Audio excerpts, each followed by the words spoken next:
네, 안녕하십니까.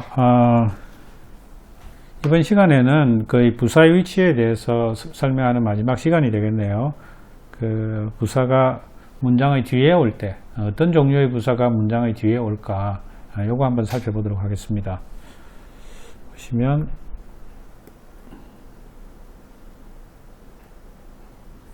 자, 문장 뒤에 오는 부사인데, 양태부사, 이게 뭐라고 그랬어요? 앞에 모양과 형태를 언급하는 부사라고 해서 이걸 양태라고 한다, 이렇게 제가 설명을 했어요. 이 양태 부사들은 주로 문장의 중간에도 올 수 있고 뒤에도 올 수 있습니다. 그래서 앞서 우리가 강의한 문장 중간에 오는 부사 했을 때 sudden이라든지 slowly라든지 뭐 이런 어떤 부사들이 문장 중간에 오는 거, 그거 제가 설명했거든요. 근데 이런 부사들이 문장 뒤에도 올 수 있어요. 그래서 보면 I walked 하면 이 문장이 끝났잖아요. 그죠? 뒤에 와서 slowly, 천천히 걸었다, 이렇게 이제 문장이 되는 거죠. 뒤에 붙어가지고. 물론 이게 중간에 올 경우도 I slowly walked, 이렇게 쓸 수도 있습니다. 이렇게 쓸 수도 있고 또 뒤로 보낼 수도 있습니다.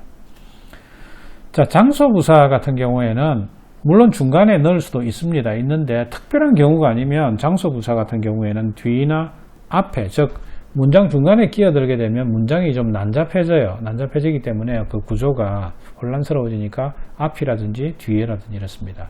앞에 보낼 때는 장소를 강조할 경우입니다. 좀 더 강조할 경우고, 뒤에 보낼 때는 특별한 강조가 없이 내용상으로 그냥 의미를 전달할 때 뒤에 일반적으로 보내는 거죠. 그래서 여기 문장을 보면 he walked, 여기까지 문장이 일문형으로 끝났죠. 그죠? 끝났고 장소의 부사구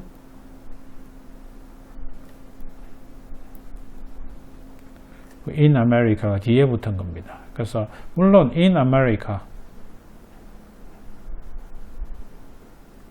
콤마 찍고 he worked, 이렇게 문장을 써도 괜찮아요. 괜찮고 앞으로 와도 괜찮고 뒤로 보내도 괜찮은데, 앞으로 보내게 되면 아무래도 장소를 먼저 말해주니까 이걸 먼저 강조하거나 상대가 알고 싶어 하거나 이런 경우겠죠. 그죠?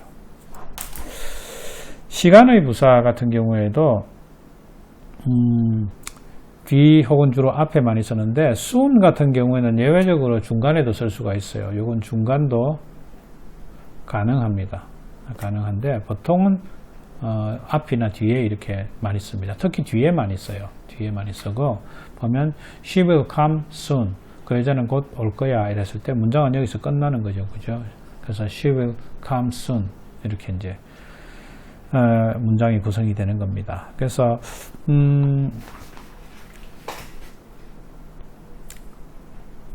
soon 같은 경우에는 또 접속하면서 이렇게 soon, 곧 이렇게 해서 문장 앞에도 가능하기도 해요. 그래서 상당히 뭐랄까요, today도 맞아요. today 뭐 이렇게 하고 나서 it is my birthday 이렇게 했을 때는 앞으로 올 수도 있는 거죠. 그죠? 그래서 주로 보면 뭐랄까요, 뭔가를 강조하거나 또 이렇게 읽기 리듬에 있어 가지고 뭔가 알고 싶은 걸 먼저 이렇게 이끌어낼 때 주로 앞에 쓰고, 그렇지 않은 경우에는 대체로 시간에 대한 부사는 뒤로 보내게 됩니다. 자, 시간에 대한 부사와 장소에 대한 부사가 섞여 썼을 때는 내가 이미 설명을 한번 했어요. 그죠? 장소에 대한 부사가 일반적으로 먼저 오고 그 뒤에 시간에 대한 부사구가 뒤에 따라서 이래 오는 형태로 이렇게 주로 많이 쓰입니다.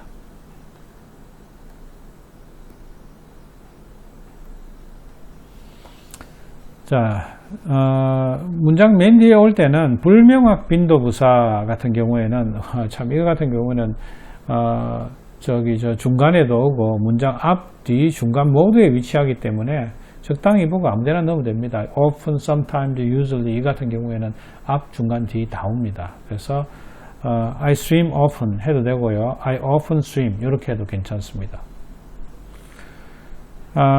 여기 이제 제가 일반적으로 이제 제가 주로 이제 문장을 장문하면서 부사의 순서를 대략 어떻게 정해서 대충 쓰느냐 하면, 여러 가지 부사가 섞여져 있을 때, 부사가 한 문장 안에 하나가 아니라 여러 개의 부사가 섞여져 있을 때는 주로 보면 양태 부사를 먼저 쓰고 그 뒤에 장소, 그 다음 시간 부사를 이렇게 쓰는 겁니다. 그래서 아마 여러분이 이런 문장 정도를 하나 암기하고 있으면 I studied hard in the library last night 이런 문장 정도를 하나 암기하고 있으면 굳이 이렇게 뭐랄까요, 이 긴 설명을 여러분이 외우지 않아도 되잖아요, 그죠? 그래서 I studied hard, hard는 열심히 이런 말이니까, 그죠? In the library, 도서관에서 장소죠, 그죠?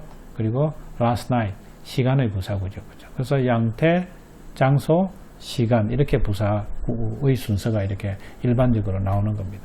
그래서 저는 이제 부사, 여러분이 공부하는 방식 중에 무슨 양태 부사는 무슨 부사가 있고 아니면 무슨 불확정 빈도 부사는 무슨 부사가 있고 이런 부사들은 앞에 이렇게 외워서는 공부에 진척이 전혀 없습니다. 오히려 복잡하기만 하고요. 그러지 말고 배우고 있고 이렇게 반복하다 보면 여러분들이 뭘 발견하게 되느냐면 이렇게 이런 문장 하나 외워두면 부사의 순서에 대해서 굉장히 도움이 되겠구나, 이렇게 이제 여러분이 느끼는 문장들이 있어요. 예문이 되는 문장. 그런 문장들을 외워두면서 We studied hard in the library last night. 이런 문장, 이렇게 되면 여러 가지 다른 종류의 부사구가 나왔을 때 어떻게 배치하는 것이 좋을까, 어떤 순서로 놓는 것이 좋을까, 이 문장 하나가 다 설명을 해주잖아요, 그죠? 이렇게 여러분들이 부사에 대해서 공부를 해 가시면 그게 훨씬 더 효율적이에요. 옛날에 성문종합영어가 참 잘 정리는 돼 있었는데 실용도가 낮았던 이유가 바로 이런 이유 때문입니다. 그래서 부사 공부 여러분들이 하다가 지치면 하지 마세요. 그냥 잠깐 여러분이 헷갈릴 때 레퍼런스용으로 찾아와서 그때 어떻게 썼더라 이렇게 강의를 반복해서 들여다보고 이렇구나 하고 다시 여러분이 원래 하고 싶은 대로 돌아가고 이렇게 공부를 하시면 됩니다. 자, 부사에 대한 설명은 일단 여기까지 정리를 하고요. 앞으로 이제 부사에 대한 내용이 나올 때마다 제가 언급을 해 드릴게요. 그러면서 다시 여러분의 기억이 이 부사의 순서에 대한 부사의 위치에 대한 강의로 돌아올 수 있도록 그렇게 제가 언급하겠습니다. 자, 부사가 뒤에 오는 부사에 대해서 설명을 이 정도까지만 하겠습니다. 복잡하게 설명할수록 이게 더 꼬이는 강의이기 때문에 이 정도만 하면 될 것 같습니다. 예, 수고했습니다.